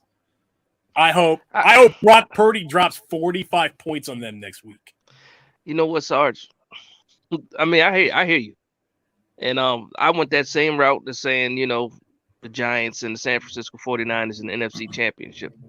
But I'll be lying to you if I said that the Giants beating Dallas in the NFC Championship and Dallas wouldn't feel better. Oh, it would That feel would great. absolutely It would feel great. But I literally just came in my pants. I literally just this came in my guy up pants. here is talking about like we're gonna recreate wide right. I've seen Giants fans with Scott Norwood jerseys with the name Norwood offset to the right, where it starts in the middle and it goes down their arm. They have like wide right jerseys. It's going to happen. But I'm telling you, that would be the most poetic thing ever for Philly to beat us twice in the regular season, Dallas to beat us twice in the regular season, and we knocked them both out of the playoffs. Just that alone is worth it. I love it. They couldn't tell me anything for years. Yeah, I love it. It's going to help it. Years. It's going to happen. It's going to happen. I mean, I absolutely love it. Sure. Listen, right now, since 1990, the Giants are 5-0 against the number 1 seeds in the playoffs. When the Giants, 4-0, or no, 6-0. Excuse me, 6-0. When we get to the conference championship game, we are undefeated. We are 5-0 in conference championship games. That's true. Now, I see people putting the stat out there. The Giants are 0-9 versus the Eagles in Philadelphia. I don't care about that. That streak is going to break. It's fact. Going to be broken. I'm taking that one to the bank. Yeah. Right okay. Wait. Wait. Hold on a second, because that actually, I need somebody in this little shindig here to explain to me how we gonna end this streak in Philadelphia. I'm not saying we can't do it. I just want somebody to tell me how you're going to do it. I'm going to tell you what, I'll tell you right now how you're going to do it. You're going to do it simply this way. 27-20 Giants. No, motherfucker. I don't give a shit about that. I'll tell you how. Ball that you're I'll tell you how. reading all this in. This is how I will be right back. Give me a minute. I have to run to the restroom. I'll be right back. This is how you beat the Philadelphia Eagles. He's got to go handle his crystal ball. He got to handle his business. I'm going to go make a party pizza. This is how we're so worried about Philadelphia's offense, right? I'm really not. I mean, as far as the whole everybody outside of probably the inner circle, a lot of people keep talking about that explosive offense of the Philadelphia Eagles, and the best way to stop them is to keep them on the sideline. And the best thing that the Giants do are long drives, and that's how you beat the Philadelphia Eagles. You keep that offense off the field, and you have your long scoring drives. You keep the score nice and low, and at the end of the day, the defense steps up when they need to tackle the guys in front of you. And like I said, to me, that's the recipe. That's the recipe. A low-scoring game, long drives, keep that offense off the field, and strong defense. That's it. That's it. That's it. That's it, man. Just like that, huh? Just like that. Oh, you want the old school? Run the ball, stop the run. You can say that too. You could say play zone defense instead of man-to-man because we don't match up that well in man-to-man. So I think we should go zone. Again, if you want to allow receptions, allow it in front of you. Make sure you make the tackles as soon as they get the ball. You don't want to break. As soon as they make the catch, you don't want them breaking for any big plays. That's another thing. A.J. Brown, again, I hate to call him a one-trick pony, because he's very, very good at it. But if you play him zone, you keep that safety over the top, it helps. It helps because he's a 50-50 ball. He's what we thought Kenny Golladay was going to be for us. And where he gives you that chance where you could just throw it up and make that play. Devontae Smith, a hell of a route runner. Again, that's why I say zone, because we don't have the guys that can play them man-to-man. Everybody working as a unit, because again, they have a better roster. I think we have a better team, and and I think that teamwork and believing in what Wink is doing, assignments, sticking to your assignments, because we saw last week Hockenson, we allowed him to get a lot of passes, and I say allow it because that's what we did. There was one play that Hockenson broke. It was a wheel route. Jared Davis did not get deep enough in his zone coverage, and he looked like an idiot out there. And Hockenson goes, down the sideline. I will say this though, unlike the first Philadelphia game, Julian Love didn't go for to try to get the interception. he knocked the shit out of Hockenson out on the sideline in that play. And I think that's the difference, man. I think that's the difference. Yep. Fuck that interception. Go kill that dude, man. Exactly. And he did it. Fuck that interception. He did it to Hockenson last week. Yeah, if I kill you, I ain't got to worry about you catching the ball no more. And see, here's the other thing. Now that we've got Adoree and X back, and we know that Adoree, can hang with the best of them because he was out there against Justin Jefferson all day last week. What we need to do is it's going to give Wink the confidence to just tee off on Jalen Hurts. Their O-line is banged up, man. Their O-line is banged up bad. Lane Johnson's trying to play through the pain. I think he's got like a groin tear or something, but he's still trying to play. Like an abdomen tear is what it is. From what I heard, whatever it is, man, it's bad, and he needs surgery or rest, and he's not going to do it until the end of the season. Well, it's time to end his season. It's time to do that. Like, I know we may have Azeez out there. He might be limited, but, like, you've got Jihad Ward. You've got O'Shane Zimenez. We've got Kayvon Thibodeau. They're just coming. They're coming. Those guys are going to tee off on. They're going to slam that offensive line. They're going to make them feel every single down. They're going to make them fight for it. I'm glad you said that because they're going to make them feel it, man. I'm in my head now. Now I'm thinking about things. Now. We're talking about can you imagine trying to be the center? Can you imagine trying to be the center of the Philadelphia Eagles and Dexter Lawrence is just smashing you in the face every snap. Down, every snap, just as soon as that ball leaves your hands, he's going to be all up in your shit, just like manhandling you. They're going to get to Hurts, and I would not be surprised if he's out for the second half. You knock him out, like you nail him, you push his center or one of the guards back on top of him like he did, like Dex did to whatever the Colts' third string quarterback is when he jammed Quentin Nelson and the quarterback and slammed the two of them together and put them on the ground. I don't give a shit if Jason Kelce is an all-pro. Dexter Lawrence. So is Dexter Lawrence. I don't give two shits about Jason Kelce. Hey, yo, y'all be forgetting about how big, how powerful, and how quick Dexter Lawrence is. Dexter Lawrence is like a 300-pound man who can like dance around. Hey, yo. Jason Kelce has woken up at 3 a.m. every day this week. Nightmare in a cold sweat. Dexter Lawrence. Listen. Hey, yo. You can't sleep when you got to prepare against that guy, man. You're talking about. I don't want to say arguably because I don't think there's an argument, but you're talking about arguably the best defensive tackle in football. Yep. Arguably the best defensive definitely the best nose tackle. Definitely the best nose tackle. Definitely the best nose tackle. Definitely, but I'm defensive tackles of all types. Dude. Yeah. Aaron. The best. Aaron Rodgers came out on Pat McAfee's show and said basically it's Aaron Donald and Dexter Lawrence and everybody else. Everybody else. You want to know why he said that? Everybody else. Dexter Lawrence was all up in his shit the entire time in London. It didn't matter. And he's still having nightmares. It didn't matter. He doubled drove him Aaron Rodgers all the way to Scotland. Okay, no. You know what? And listen. And I said this before, but I have to say it again because I need y'all to understand how impactful this is. Okay, I don't give grades to draft prospects. I don't even really scout draft prospects that often. Okay, but Quentin Nelson was one of my favorite players to ever watch film on in anticipation of the draft. I'll go a step further. I said I would have took Quentin Nelson over Saquon Barkley.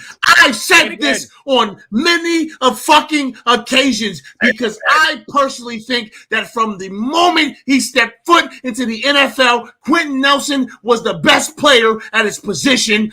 Full stop. Yeah. He was. And Dexter Lawrence threw him into his quarterback's fucking lap. Dexter Lawrence threw this man, the best player at his position in the NFL. I will say it right now. Quentin Nelson is the best player at his position of all positions in the NFL. Quentin Nelson is a goddamn demon. All pro. Okay? Another all pro. There you go. And Dexter Lawrence threw him into his quarterback. We're not worried about no fucking Jason Kelsey. Okay?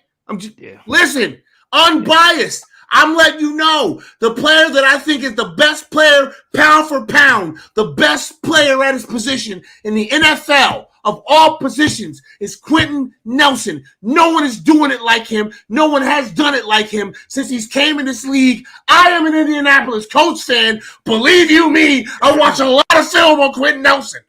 He's my favorite. He's one of my favorite players in the league. Well, not anymore, because Dexter Lawrence is now my favorite player in the league. You know what I'm saying? He's a Colts fan, too. I'm a Colts fan. I'm a Giants fan. I'm more of a Giants fan, but I'm also a Colts fan because I love Peyton Manning. I know about Quentin Nelson. I was happy when the Colts guy was like, cha-ching. But the thing is, how easy did he make it look, though, too? That's the thing. And he made it look easy. Easy. He made it think about it. He listen, he made it look like after he did it, he looked down and went, whoopsie. Like oh, I'm sorry. Like, that's what that shit looked like. He threw this man. He fucking threw this man. Artem, what's good, man? One of my favorite quotes, like when they have the players mic'd up all season, and I think it was week 1. When they have Dexter Lawrence mic'd up and he's like, "Hey, 14, stay in the pocket so I can touch you legally. So I can touch on you legally. I was like, legally. I want to touch on you legally. Yo, he's a funny ass dude. He was telling Bradbury on Sunday. He's like, you asked for this. He's like, you hug me more than my girlfriend does. Yeah. I haven't watched the mic'd up, but I know they had him mic'd up. Oh, dude, he was like, you gonna stop me? He's like, you gonna take me out? I was like, you hugging me more than my girlfriend does. He's like, you asked for this. You signed up for this. This man is a 6'4", 340-pound monster. Yes, and he's probably more than 340 pounds now because that was his college weight. 340. He's still 340. He's still 340. I've seen this man. I've seen this man in person. This mammoth. He is a fucking giant. Okay, this dude is fucking gigantic. All right? But you wanted to know how he beat the Philadelphia Eagles, and it starts with Dexter Lawrence. According to ESPN, he's 6'4", 342. Jesus Christ. So yes, and he's fast, and he's fast. Don't try to run because he can catch you. Don't try to run. A monster. That's the definition of a monster. Don't try to run. Don't run. He's a real monster. He's a real monster. Jason Voorhees, right there. He's a bear. Listen, he's a bear. He's a bear. Legitimately, it's unfair. It's unfair. Why does God make people this big? And why am I not one of them? Did he run the 40? Did we have a 40 time on Dexter Lawrence? I think we do. I think I can probably find a 40 time with Dexter Lawrence. Yeah. Don't tell me if it was sub 5. If it was a sub 540, man. Listen, man, this is a big ass dude. You know what it is, and I agree. I agree with you. By the way, he's who the Eagles want Jordan Davis to be. That's who the Eagles want Jordan Davis to be. Yep, and he's not quite there yet. No, but that's another fucking dude. He's a freak too. Like he ran. He's bigger. It's like, yo, what the fuck? Yo, stop, man. Yeah, I don't know what's in the water down south. His 40-yard dash was a 5.05. Oh wow. 340 really? Pounds. Good 340 pounds. That's a 5. God, that's a 5 second 40 time. That's ridiculous. That is a 5 second for a fat guy. A 5-second 40 time for a fat. He can cover 40 yards in 5 seconds. You can't run from this man. You can't fucking. He's 6'4", 342. Yeah. I just said that. Get off Lawrence's meat. Get off Lawrence's meat. I will not get off Lawrence's meat, you dumb son of a bitch. This is the third time I've given you my fucking attention, you motherfucker. And this is what happens when you get it for the third time. I didn't treat you like fucking Billy Mays. You are a dead man walking when you come in here talking this shit. I am a fucking defensive lineman coach. All I do is care about big, fat, meaty men, you stupid idiot. Pause. Well, I just banned him from my Twitch chats because he's annoying me too. So I wonder what the BMI on Dex is, if you think about it. Like, what's like he's probably like a boulder. He's probably solid like the whole way through. Did you see whatchamacallit? Andrew Thomas did like a little bit of like a little presser just a couple of days ago. Yeah. Bro, he's kind of like he's solid. He's not a fat guy. Bro, he got traps out by bro. He's looking. Looking like Goldberg. He's looking like Goldberg out there, dog. Yeah, listen, we got some big fucking, we got some big some bitches. You know what's crazy? And then speaking Neil's of, gonna look like that next year. Neil's gonna look like that. Yeah. Neil looks slimmer out his pads. Like his pads make him look like some fat guy. And then you see him outside of his pads, he looks in shape. I mean, I don't know, man. Same thing with Thomas. Thomas looks in shape when he outside of those shoulder pads, man. I didn't expect him to look like that, but guess what? Hard work, dedication. Hey, yo, listen. Neil's gonna look just like that next year or two. Oh boy. Big meaty men slapping meat. I mean, think about that for a second. We're gonna have two bookend tackles. Yeah. For the next, I mean, Neil.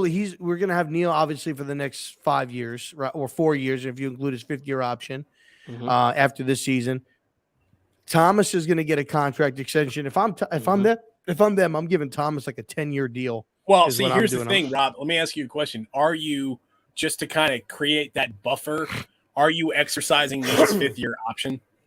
I mean, you kind of got it. I mean, yeah. I mean, Joe Shane's unless after like by year 3, if he's just like a complete and utter failure, then no. No. I'm not talking about Neil. I'm talking about Thomas because his 5th-year option has to be accepted by. It's got to be before. He's got 2 more years. He's got 2 more years. Is it before the beginning? It's the beginning of the 4th year. They have to declare. This is year 3. They don't have to accept it until next year. Next year. So you would do his. So the beginning of year 4. Yeah, you take his 5th year now, so that we have him on the cheap 1 more year, and then you but you could do his 5th-year option next offseason if you wanted to. Right. I mean, they could do it. They could do it now if they want to exercise his 5th-year option, but they don't really. Well, because we just exercised Dex's 5th year, and we've got him next year on the cheap. He's going to be like $12 million next year, but they're going to get it. This was his 4th year when they did it. I think it was Joe Shane and them who exercised his 5th-year option. It was. It was. Yes. I think it was the same day that they didn't do Dane Jones. Got to do it all at the same time. You have to do it at the same time. You have to do it at the beginning of year 4. That's what it is. Yes, beginning of year 4, you have to declare what 5th-year options you are taking. So that was when the news that Dane Jones wasn't taking. Yeah, so then that would be this offseason. Yeah, so then I see them going ahead of year 4. They're going to exercise his 5th-year option, and the reason why I say a 10-year deal is because let's just face it, Thomas is going to reset the left tackle market. I mean, he's going to reset. I'm all for signing that guy. He's going to get anywhere from probably 20 to 25 million a year. Is probably don't give a fuck, but don't care. I don't know. I don't know what the going rate for that is, but he's going to get 20 to 25 million a year. I'd rather give him like maybe not a 10-year deal, but I'd definitely give him like a $7 or $8 million 8-year deal and spread that money out. And have him for that long. Offensive tackle take 7 to 8 year deals are just unheard of. Outside of. I mean, if you can, I'm saying, but if you no can way. lock it up, you do 5 years at a time. That's the zero shot. Think about it like this: Trent Williams, zero shot offensive lineman does. Trent Williams signed a 6-year deal originally with San Francisco, reset the market, and then he re-signed another deal. He got another deal. Yeah. Because Trent Williams is only making 23 a year. Like, you pay Thomas 25, you make him the highest paid left tackle in football. Like, I'm giving Thomas $2 million more. And you give him the lowest amount of years that I would give him would probably be like maybe 6 or 7. Bonuses. I would do 8. You can't do a 7-year deal for a lineman. You got to do it. You can't do it. Even numbers, man. 8. Yeah. 8-year deal. Oh, you can't do that either. You guys are talking 6? outrageous. How about 6? How about 6? They just can't give a guy that kind of deal, man. A lineman? No. Why not? 5 years is a cap. You talking 6, 7 years? 6 years. Yeah. 6 is fine. Bro, 6 is fine because you can get out of that 6th year. Bro, I mean, really, it's a 5-year deal, but depending on when you're giving him the guaranteed money. Hopefully, to do it the right way. All the guaranteed money's up front. Yeah, well, that's what they're going to do. But his his guaranteed money ain't going to hit until 2025 because he's got 2 years left on his deal. Okay. He's got next year, and then he's got his 5th year option. Now, that would make his cap hit in his 5th year would probably be a little bit lower because you gave him an extension. But listen, it wouldn't surprise me if they exercised his 5th year option and gave him a contract this offseason. It gave him an extension this offseason. The guy has been playing lights out. And for me, it doesn't look like I know Big Blue and like Tim from Big Blue Entertainment was talking about his ankle and stuff like that in one of the spaces.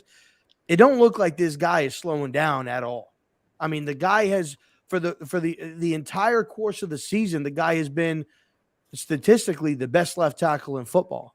So I mean, I have no I don't have any problem paying. I'm just saying if I'm them this offseason, I'm exercising his 5th year option. I'm giving him a 6-year extension, which his extension will take over in 2025. That's when his 5th year will be. And at that point, if you're going to give him 25 a year, so at 25 a year, let's do this. Wait a minute, this is year 3. This is year 3 for him. Not year 4. This is but you have to exercise the 5th year at the beginning of year. Yeah, absolutely. So he's going to get 6 years, $150 million. I'd probably give him $100 million guaranteed. Mm-hmm. Yeah, that sounds It sounds right. That makes sense. That makes sense for a left tackle. 6 years, 150, $100 million guaranteed. I like this. I like the 6-year deal with the option to get out of that. The 6 year, and actually, the option might even be to get out in the 5th year, depending upon how they do the verbiage. So, we talk very well. Well, I mean, we're gonna need to draft very well. We better draft. We're gonna have to fill a whole lot of holes. Yeah, we got to pay some people. We gotta build this team through draft. All right, problem. So listen, we got about another 10, 15 minutes before we slide up out of here. But all right, so what up until this point? I'm gonna start with Dash. Up until this point, what has been your favorite moment of the season? The Green Bay win. The Green Bay win. Wow. I was the most hyped because up until that point, I was believing, but I wasn't sold on like the season itself. Like, but when we beat Green Bay, we beat Aaron Rodgers. And you remember the video I did after that? I think I might have been the most hype ever. I remember it. But that solidified for me this season as far as, yes, this team is real. Not necessarily we're going to the playoffs or anything like that, but that was a signature win at the time for me because that was our 5th game, and we were already 3-1. And was it our 5th game? I think it was the 5th game. Yeah, because Chicago was the 4th game. So we're 3-1 at the time, and it's just like, you know what, that solidifies that the right guys are in the building. The coaching is doing a good job, and this team is actually going to win these games. And that was a spot for me. The best part of the game is best part of the season for me was beating the Green Bay Packers. Yep. Yeah, that was they haven't beaten anybody yet. And then after we won that game, it's, Aaron Rodgers is washed. Yeah. And then we went to Baltimore, and we were going to get a wake-up call then. We were home with Baltimore. Yeah. We were home. Mm-hmm. Yep. And everybody's like, oh, well, normally after you go overseas, you can have a bye week after that. And nope, we wanted to play ball. That's such a stupid idea. You should have took the bye week. And what? We beat Baltimore too. Yep. Yeah, man. And I was drinking the Kool-Aid. It's not like we beat Tyler Huntley either. We beat Lamar. We beat Lamar. Yeah, we beat Lamar. We beat Lamar. With a walk-off sack fumble. Yep. Yeah. O'Shane at the time too. Yeah. No, that was Dex. O'Shane was that was Dex. It was Dexter Lawrence. Yeah. With No. My bad. No, that was KT. It was KT. It was Kayvon. And Leonard Williams got the recovery. That's right. And then that's when we saw the salsa dance. He brought the salsa back with that one. Yep. Yeah. Mm-hmm. Man, what was your favorite moment, man? Geez, man. I would say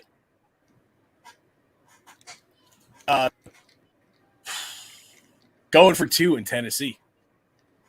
Oof. We set the tone early, man. We knew the kind of coach Dable was going to be. He was going to be like, you know what? Fuck it. Let's do it. Let's go for the win. We hadn't seen that. Not in years. We never played. All right. We never played to win. We played not to lose. Yeah. Not to lose. So I don't know if you guys are like Letterkenny Shoresy fans. There's a line in that show in Shoresy where they say they don't skate, they don't hit, they float. And then someone says they don't like to win, and he goes, they don't hate to lose. Yeah. And that was our problem for the past 4 years is we didn't hate to lose. RDU, what's up, man?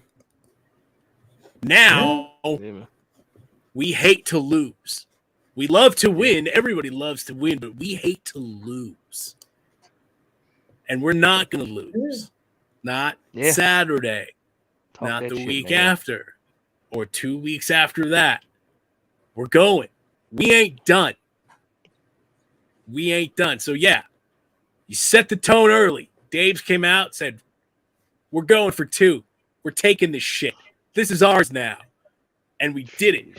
And that changed everything for the past 5 years. That's my moment.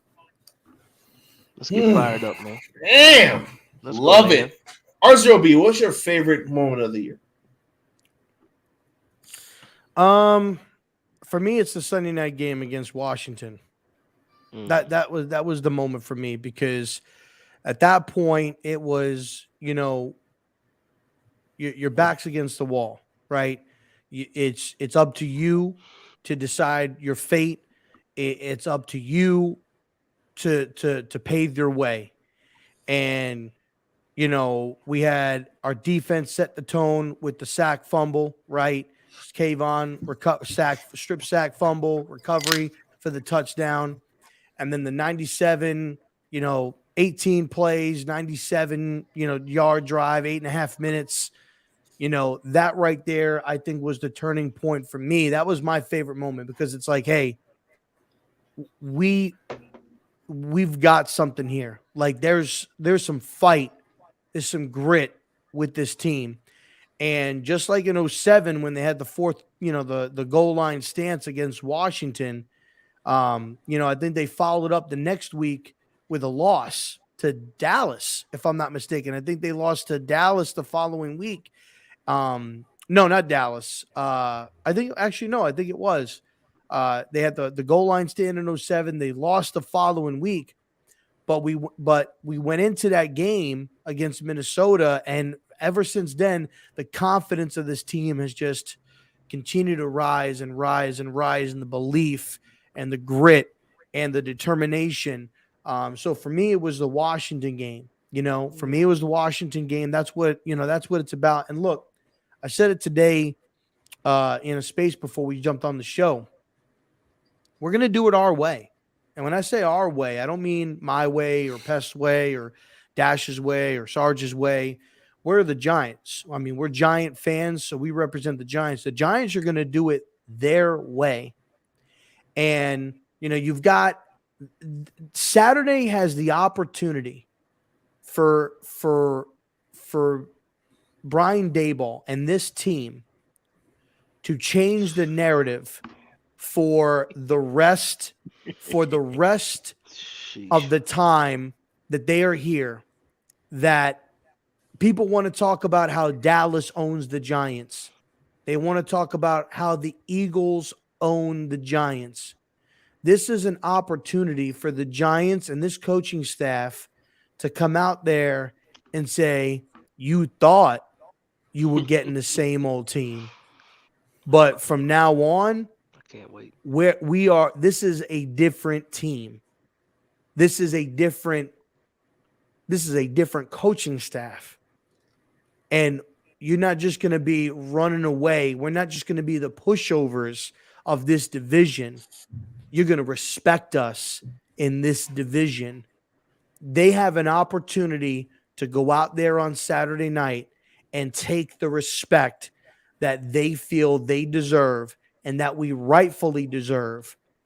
Let's be honest here, folks. Let me be real with y'all. The Eagles did not have to go through what we have gone through the last 4 fucking seasons. The Eagles didn't have to go through what we've been going through since 2011. Okay? You got a guy that's been working his ass off, right? Working a 9 to 5. He's got 2 jobs to support his family. And then you got this other guy that mommy and daddy go ahead and he's got all of the money. He inherited everything. That's what the Eagles are. They've inherited everything. Okay, they've got the Lamborghinis, the Ferraris, the Mercedes-Benz, the big-ass house, the 4 or 5 car garage, the hot tub, the pool, the kitchen, everything. And we were working 2 dead-end fucking jobs, day shift, night shift, to supply to put food on the fucking table, right? Now is your opportunity to go out there on Saturday night, 8:15. The whole fucking world watching. Billions of people watching around the world are watching this game at 8:15, the Giants and the Eagles. And it's your chance to go out there and destroy every narrative that every beat writer, every national writer, what the opposing fan bases think, what these opposing teams think. Go out there and take your respect. And you're going to do it our way, the Giants' way. And you know what? Everybody else will just sit there and will watch, and they will realize that the Giants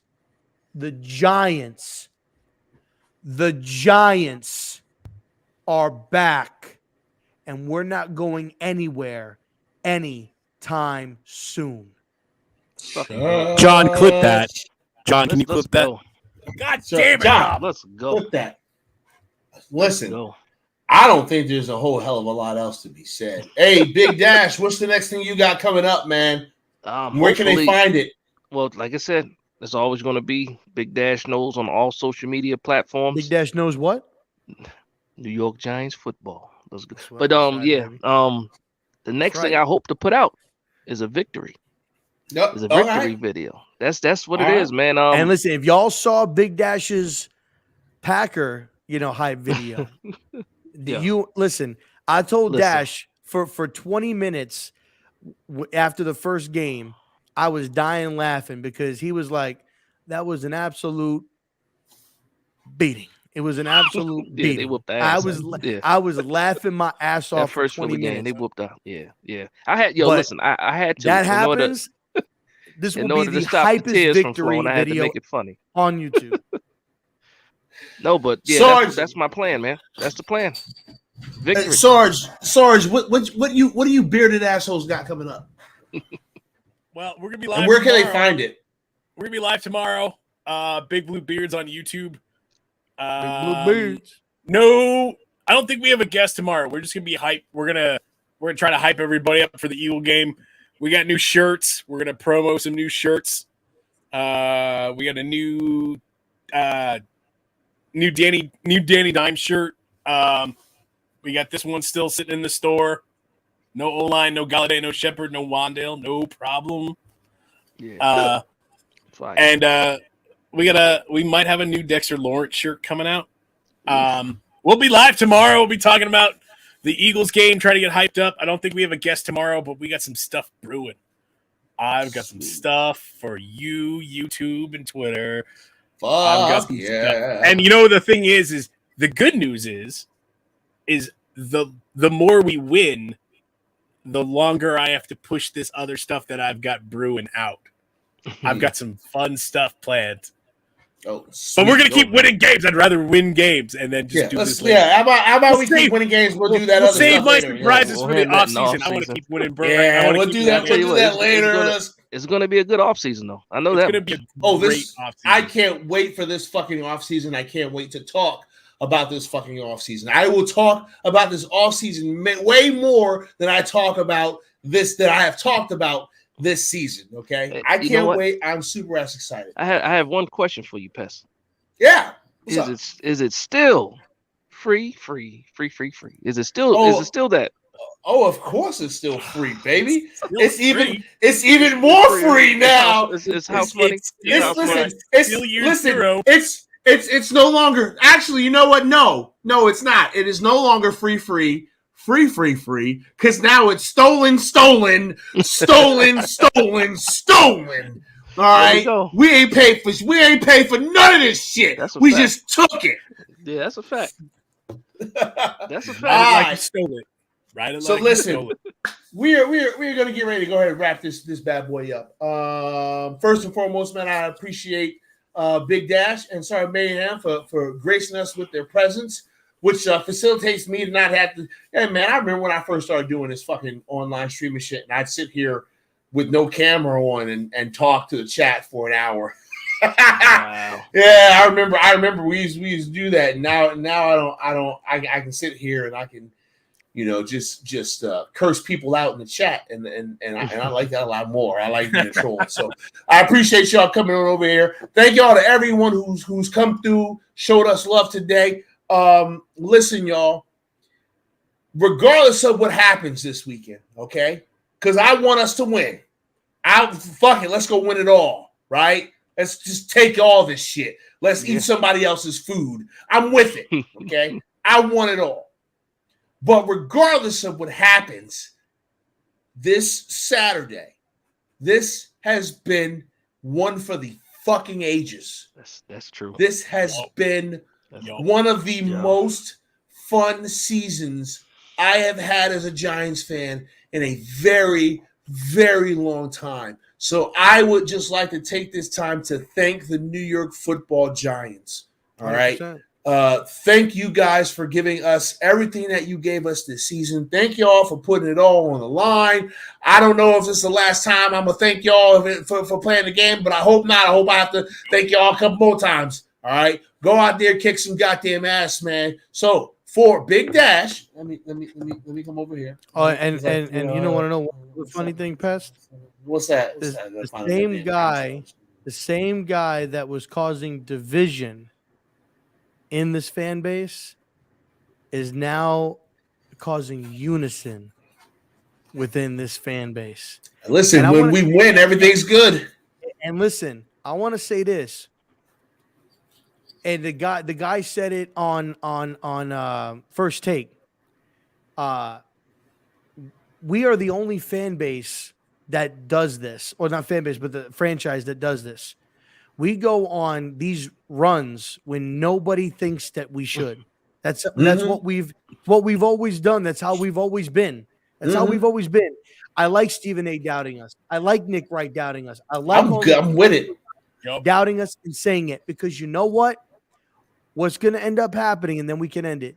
This is what's going to end up happening, right? And Mr. Colin Cowherd, if you're listening, I hope that Brian Dayballs is up at the podium at the end of the game on Saturday. And you know what? Maybe he waits till the end of the year to say it, but at some point in time, Brian Daboll's going to be at a podium when the season's over, and he's going to say, hey, you know what? That was a great C+ performance, wasn't it, guys? Great C+ performance by our quarterback. Fuck you, Colin Coward. He's gonna say it when he accepts his Coach of the Year award. Say it one more time, Rob. Hey, Colin Coward and Eagles Nation. Have a good fucking day.